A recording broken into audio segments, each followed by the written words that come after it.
Hello, thank you for joining us today. I'm excited to talk to you about building a cross-campus digital preservation partnership at McGill University. My name is Jessica Lange, and I'm the Interim Associate Dean of Library Technology. I am co-presenting on behalf of myself and my colleague, Dr. Anthea Sellis, Director and University Archivist at McGill.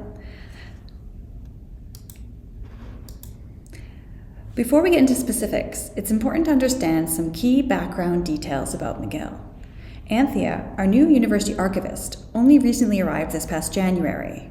I should also note that the McGill University Archives, or MUA, is a distinct unit from the libraries, reporting into the Secretary General's office, but we have a shared history and interests.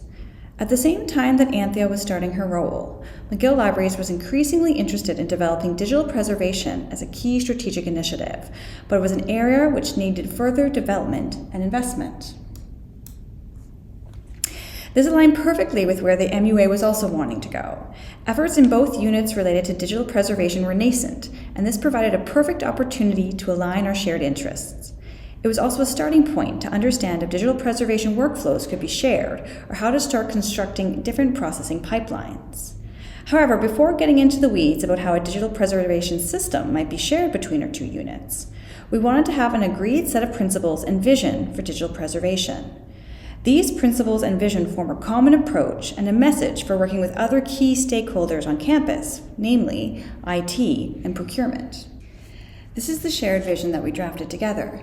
McGill Libraries and McGill Archives are recognized on campus as points of reference for those seeking and establishing digital preservation as a formal function in their units, offering robust digital preservation services in place for high-priority unique digital collections at McGill Libraries, and we place priority on digital assets held in faculties, units, and departments for transfer to the University Archives to steward these materials 200 years into the future.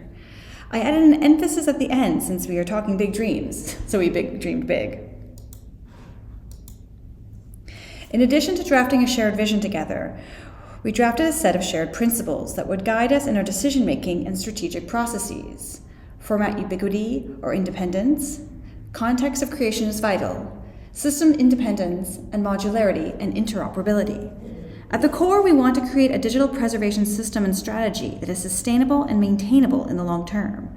These agreed principles also allow us both to bring a common message to stakeholders like IT and procurement, especially if we take into account our principle of modularity. For example, procurement may want a one-stop solution, but if we are to remain nimble and respond to shifts and changes in the market, we need to have a technology stack that is more flexible. If procurement is getting the same message from two key departments that would be using this system, it makes for a much more compelling ask than each of us going on our own. Now, like many of you, I'm sure, the context surrounding us is one of financial restraint and contraction. However, this also provides an opportunity for the libraries and archives to come together and combine our efforts to make digital preservation a priority on campus. And as mentioned earlier, the desire to create something that is extensible, but that we can maintain long-term is going to be essential. We are just at the beginning of our journey together. Next are the concrete steps towards a digital preservation policy, as well as aligning our requirements for infrastructure with IT. Thank you very much for joining us today, and we look forward to your questions.